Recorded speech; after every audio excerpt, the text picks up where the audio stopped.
Hi everyone, today we're going to talk about the 4 things you need to know before launching a successful email marketing campaign.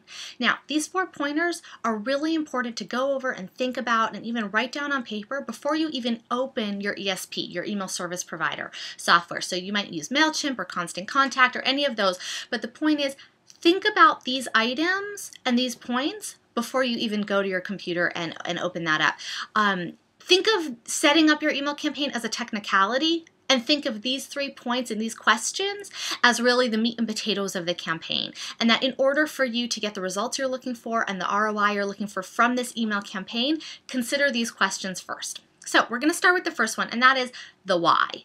Why are you sending this email?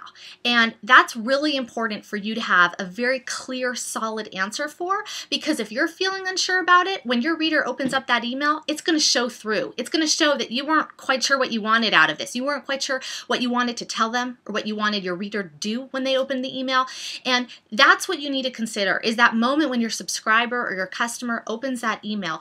What are you asking of them? Give them a clear point of action that they say, oh, light bulb, I know what he wants. Now that's obviously going to be subconscious, but you're going to want to make sure that happens. So let's give an example and say you are a bakery and you've been creating and developing a list of your customers and people who come into the bakery.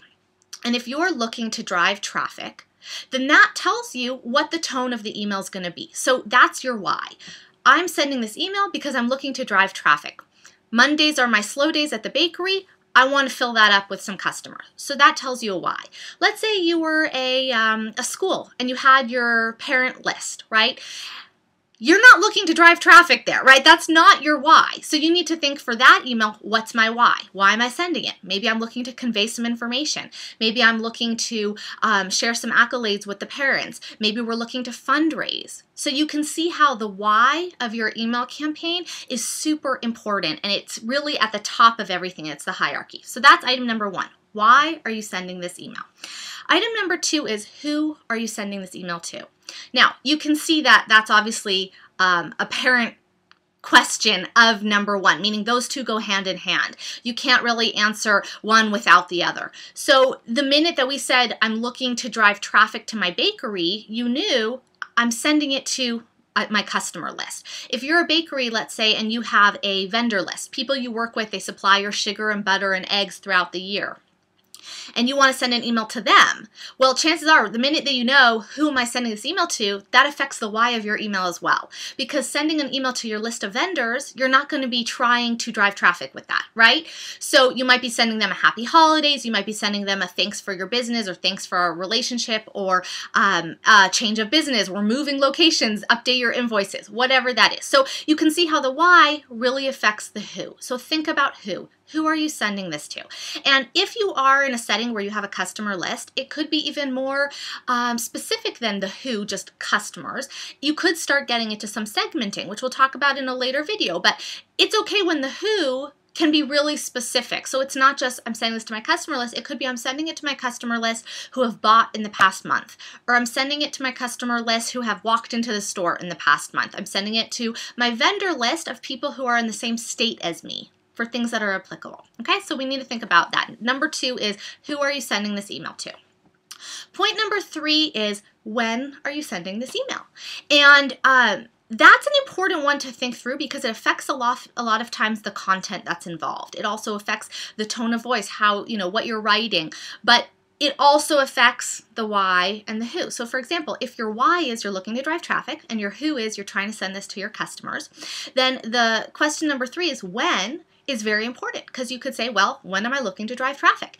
If you know that Friday afternoons are super busy at the bakery for you, don't send an email out Friday morning that says, come in the next 5 hours and get a free cookie, because you're not looking to drive traffic at that moment and point in time in your business. So maybe you want to pick what a dead day for you is, maybe a time that you know your bakery could handle the influx of customers.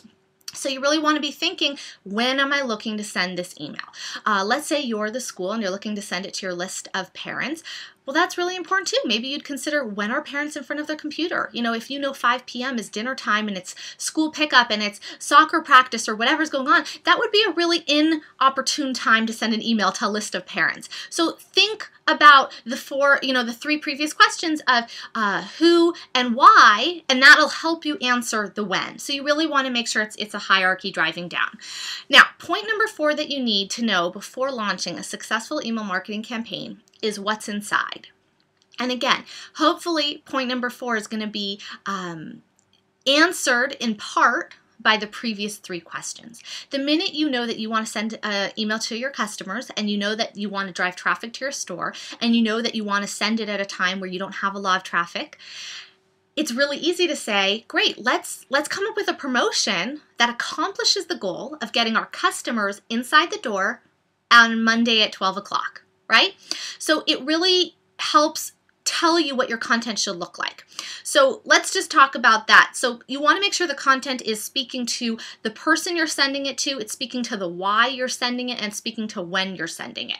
But we can also talk about how the design of the email is affected by those questions as well.